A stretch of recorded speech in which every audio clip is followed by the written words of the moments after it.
Hey there, teacher friend. Before we jump in, we want to invite you to something we know you're going to love. The second annual Teacher Summer Talks is our free summer audio summit for teachers, and it's happening June 23rd through the 26th. This is your shortcut to feeling prepared and confident for back to school without giving up your summer to do it. We've gathered over 35 amazing teachers to share quick, practical tips that you can actually use so you walk into next year feeling calm, clear, and totally classroom ready.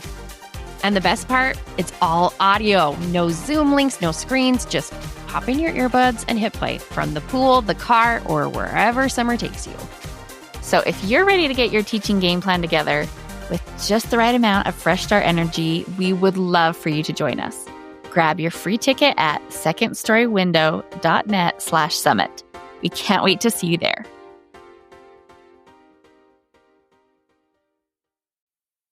This is episode 199 of Teacher Approved. You're listening to Teacher Approved, the podcast helping educators elevate what matters and simplify the rest. I'm Heidi. And I'm Emily. We're the creators behind Second Story Window, where we give research-based and teacher-approved strategies that make teaching less stressful and more effective. You can check out the show notes and resources from each episode at secondstorywindow.net. We're so glad you're tuning in today. Let's get to the show. Hey there. Thanks for joining us today. In today's episode, we're talking about why boundaries are the secret ingredient for summer fun and back-to-school readiness, and sharing a teacher-approved tip for making summer memory magic. But first, it is time for Try It Tomorrow, a favorite quick win that you can try in your life right away. Tell us about this week's Try It Tomorrow, Emily. This week, I want you to make a to-don't list. It's so simple. Just write down 5 things you're giving yourself permission to skip this summer. Maybe it's checking your school email daily. Maybe it's redoing your class decor from scratch again. Put that list somewhere visible, like, on the fridge or in your planner, somewhere where you will see it, and think of it as your summer permission slip. If you like this idea or anything else we share here on the podcast, would you take a second and give us a 5-star rating and review on Apple Podcasts? Over the years, Emily and I have created an extensive library of back-to-school products to help you find the tools that will make the start of your new year easier. Today, we are spotlighting our Pattern Blocks activity set. Now, you're probably not ready to think about the first day of school yet, but we have got some great tools to help you check off one of your most important first day tasks with basically no prep. So this one's not too painful to think about. So on the very first morning, your students need something to do when they arrive, immediately when they walk in the door. And this can be so tricky to plan because you haven't taught these students where to get the supplies or your expectations for managing supplies. On the first day, kids are probably going to be arriving at different times. They often come in really early. And of course, everyone's anxiety is super high. So for that first day activity, you need something calming, open-ended, and easy to engage with. Enter the pattern blocks. You can print off some of our super cute school-themed pattern block mats. You put a couple on each desk along with some blocks, and kids can stay happily engaged for 20 or even 30 minutes. We also have a similar set of activities that use Legos. You get all the same benefits of using the pattern blocks, but it really might be easier to round up a tub of loose Legos than it is to get a class set of pattern blocks. Plus, you might feel like the older kids will have more buy-in to the activity when they see Legos instead of pattern blocks. Although in our experience, even the older kids love a pattern block. You can check out the show notes for links to both of these products and give yourself the relief of knowing that your first activity of the first day is already planned, prepped, and ready to go. So here we are in June, which means that many of you are either done with school or you can see the finish line so close ahead. And if you're anything like we were during our teaching years, you might have some conflicted feelings right about now. Oh yeah, there's this weird teacher thing that happens in summer. You're exhausted and ready for a break, but you also feel guilty about how excited you are to be done. And then there's this pressure to immediately start being productive. Oh yes.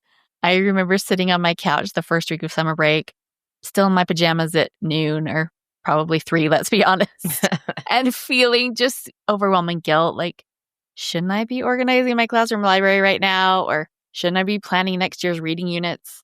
Instead of watching Doctor Who marathons, right? Yes. Or if it's not the heaviness of productivity guilt weighing you down, it's that niggling sense of panic that you can't quite escape. It's like being circled by a school of sharks. Are sharks in schools? What do they call I those? don't know, pods, collections, a gathering. Whatever sharks do, there is a lot of them, and it feels like they are circling a little bit closer every day. It takes a monumental amount of work to get ready for the new school year. And as much as we just want to relax in our summer, there's always the sense that something is just off to the side waiting to pounce. It makes me picture those little goblin guys from Disney's Hercules. I think they're called Pain and Panic, but I think for a teacher, they could easily be called Guilt and Panic. Oh, definitely. Sorry, just picturing them right now. That's perfect. And they are persistent and ruthless, and one of them sounds like Bobcat Goldthwait, and that is an extra bummer for sure. I'm impressed that you knew that guy's name. I know who it is, but I did not know that was that guy's name. I did live through the 80s, so, you know. So did I. Most of the 80s. Only half of them. 60%. Now, this may be a controversial opinion, but we believe teachers deserve to enjoy their summer without constant jabs from cartoon imps.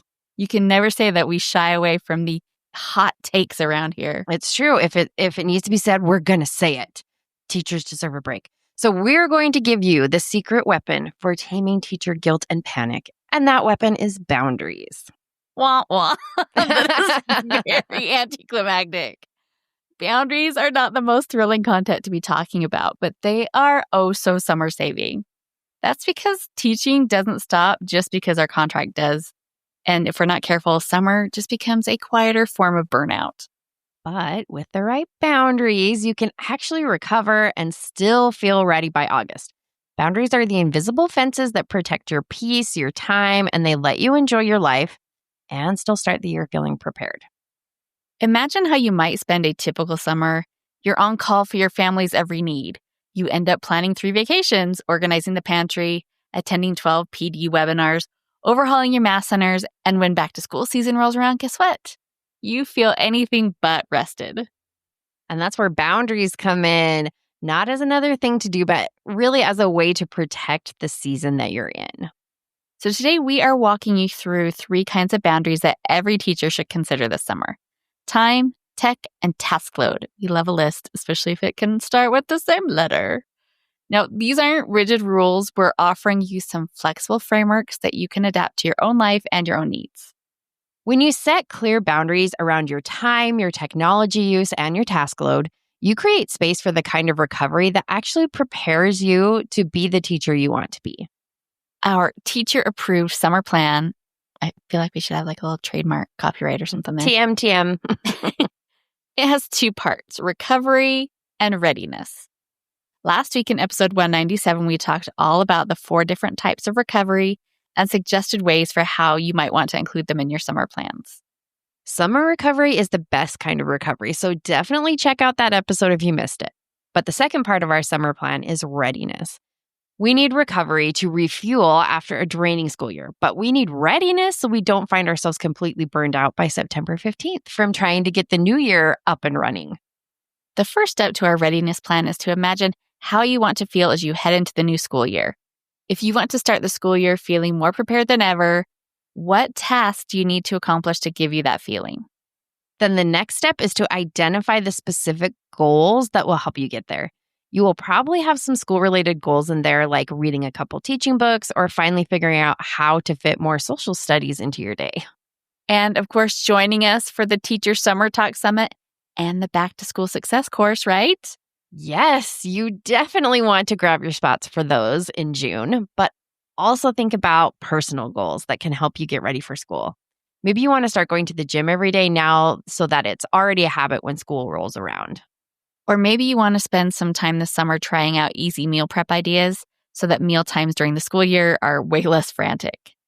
If you want some help working through these readiness goals, there's a page for this in, you guessed it, our free end of year roadmap that we've been talking about nonstop. If you don't have it yet, what are you doing?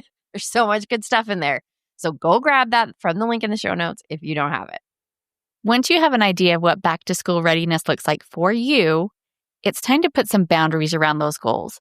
I know our people pleasers and our perfectionists, they don't love the idea of setting boundaries. But you need to shove guilt and panic way back down into the underworld by reframing your thinking. Boundaries aren't secretly going to turn you selfish or mean or lazy. They're about being strategic with your resources. Until we invent unlimited time and energy, which, maybe hopefully will be any day now, we're going to need boundaries to help us spend those resources wisely. So let's start with time boundaries. This is about being intentional with when you work on school stuff and, probably more importantly, when you don't. And I know what some of you are thinking. Emily, I have so much to do. I can't just not work on school things. And we are not suggesting that you don't work on school things ever. Yet we would be the most hypocritical people ever if we told you not to do school stuff in the summer, since that's the main thing we usually used to do during the summer. Yep, every summer. But learn from our mistakes and be strategic about when you work on school stuff and how much you're going to do. So instead of working too much, some teachers don't want to think about it at all. And I know some of you are out there. It's easy to assume summer means we have all the time in the world, but unfortunately, the whole I'll just do school stuff when I feel like it plan often means that we never feel like it until that lovely motivating sense of panic sets in.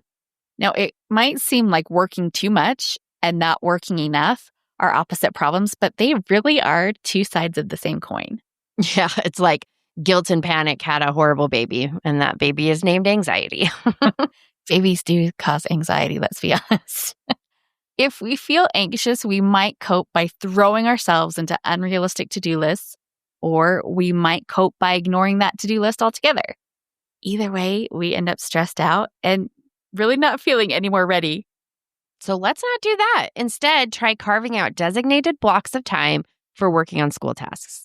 Those time blocks will look different for everyone, and they'll likely change over the course of the summer. Yeah, you may decide that you're going to work on school tasks for 30 minutes every morning, and then you can just enjoy the rest of the day.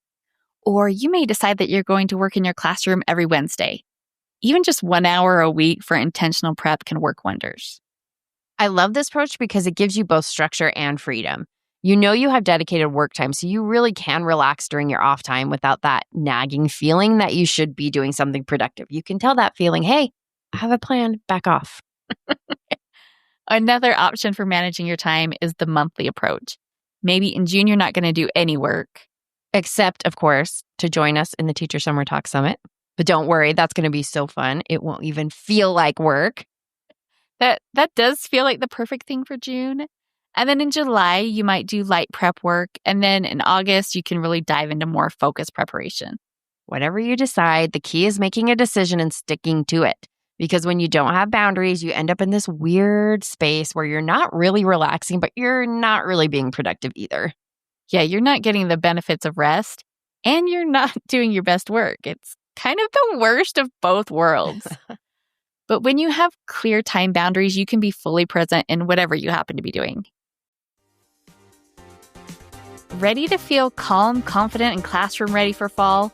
Join us for the second annual Teacher Summer Talks, a free audio summit packed with practical tips from over 35 real teachers.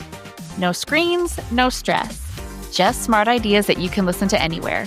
Grab your free ticket at secondstorywindow.net/summit. So the second type of boundary is around technology. And this one might be the hardest for some of us, many of us, most of us. Oh, yeah, definitely. We are supposed to be connected all the time, checking email, scrolling Instagram for classroom inspiration. We're just feeding on it constantly. One simple tech boundary is taking your school email off your phone for the summer. You can still check it on a computer or reinstall it briefly if you really need to.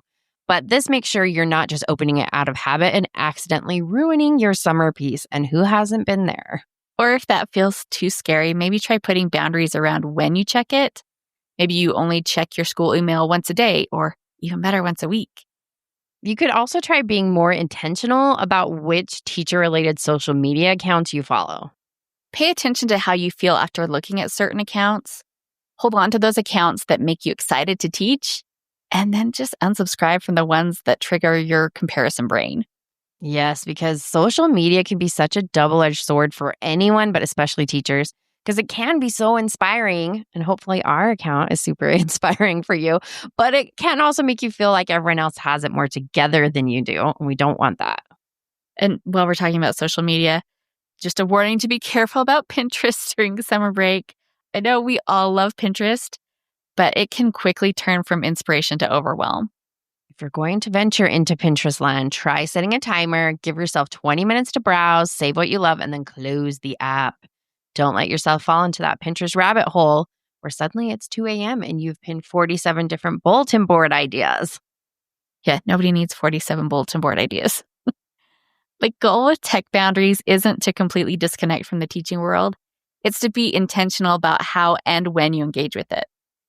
The internet is so full of quote unquote inspiration, but also full of comparison traps and decision fatigue. So don't let the tech bros steal your summer because they are designing their apps to be so dang addictive.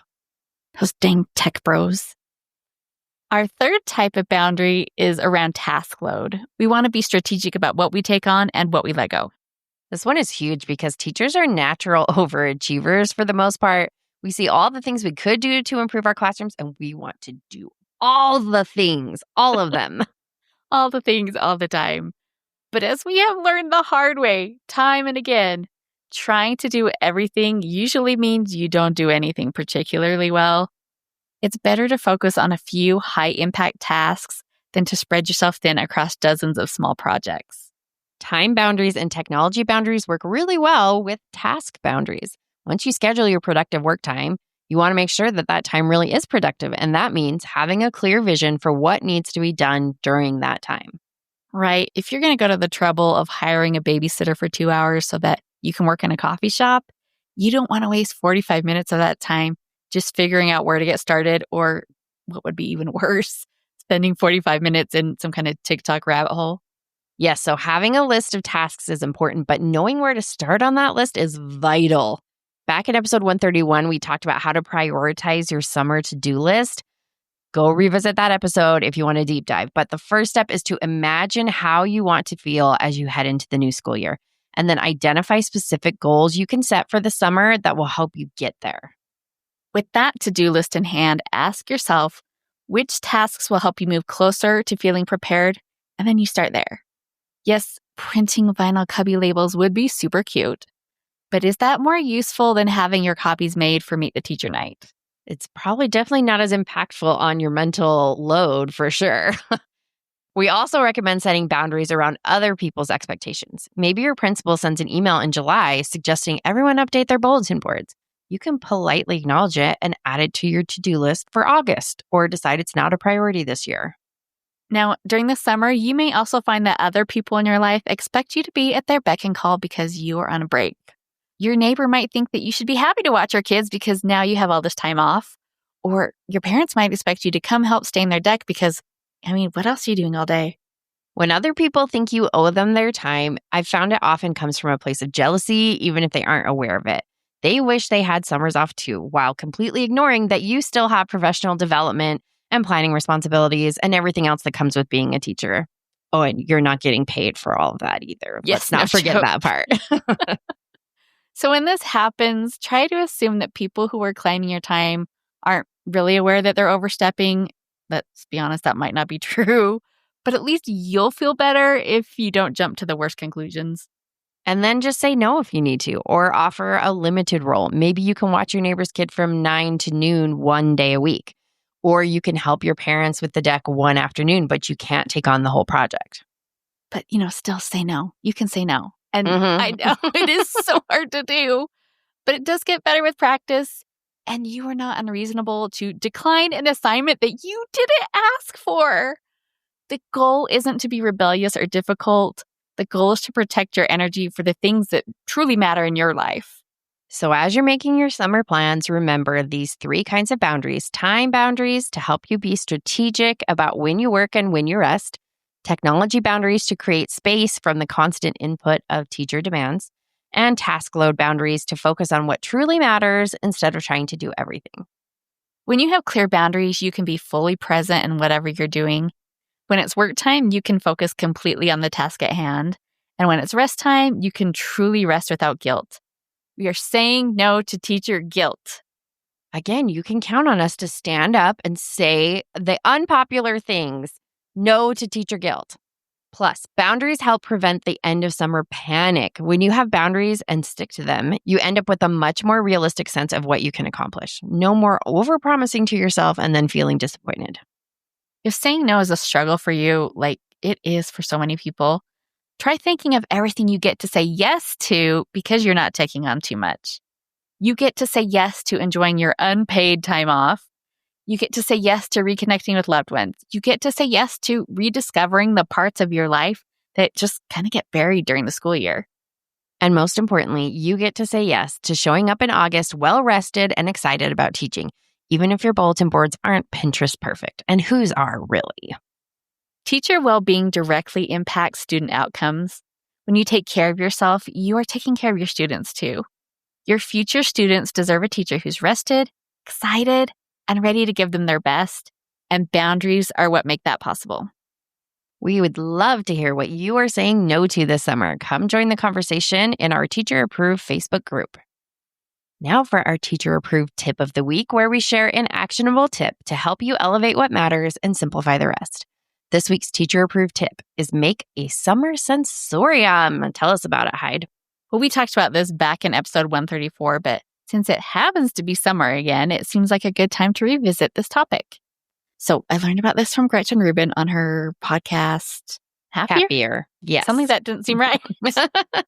Your sensorium is your different sensory perception taken as a whole. Our brain takes the different inputs from each of our senses and then assembles them into what our perceived experience of a moment is. So in this episode, we have talked a lot about what to say no to, but it is also important to prioritize the things that we want to say yes to. And hopefully one of the things you want to say yes to is really experiencing your summer break. Take a minute to think of your favorite summer sights, sounds, touches, tastes, and smells, and then make a plan for how to include them in your summer activities. This will help ensure that you're really savoring the full scope of what this season has to offer. And I feel like we're good at doing this at the holidays if you're someone who really loves Christmas. But I don't know that it's ever occurred to me to do this in the summer, so it probably hasn't occurred to a lot of you either. Yeah, and summer's great. We really need to soak this in. Think how enriched and rejuvenated you'll feel after a summer of sweet, drippy watermelon and those chlorine-scented kids and twinkling fireflies and living room dance parties and walking barefoot in the grass. Summer has some really great sensory opportunities, so do what you can to soak them all up. To wrap up the show, we are sharing what we're giving extra credit to this week. Emily, what gets your extra credit? Well, my extra credit is something that I think all of us can appreciate and connect to, which is turning off almost all of my many daily alarms for summer. The best Giving feeling. So much extra credit to that. Having 3 kids at 3 different schools has meant a lot of running around to get everyone where they needed to be last year. And it was just the best treat the other day to turn all of those off. And I get to enjoy sleeping in pretty much every day, which is my ultimate joy in life. I love that so much for you. That is such a treat. Thank you. What are you giving extra credit to, Heidi? Well, I'm giving extra credit to Resident Alien Season 4 since it finally started. My favorite kind of TV show. If you've been here for a while, you probably heard me talk about this, but I love a TV show that is quirky with a big heart.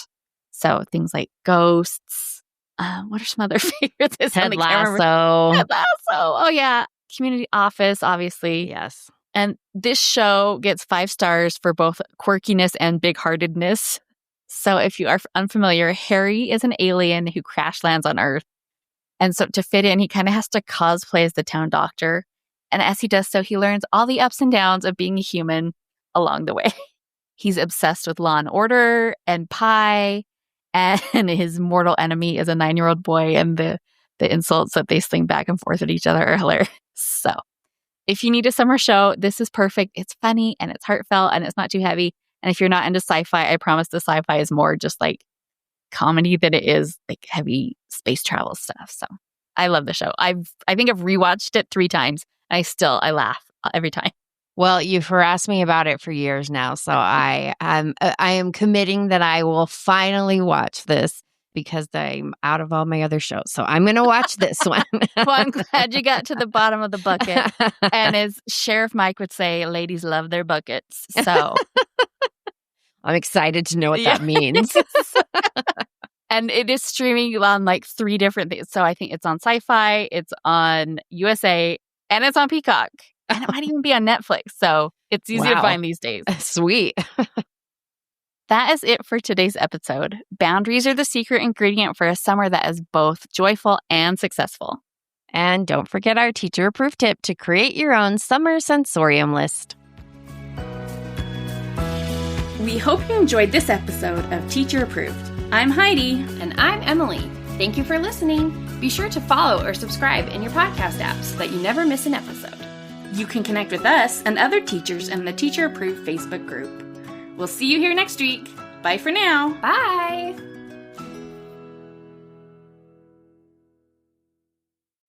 So did you grab your free ticket to Teacher Summer Talks yet? It's free, it's audio, and it'll help you start the year strong without sacrificing your summer. Get your ticket at secondstorywindow.net/summit.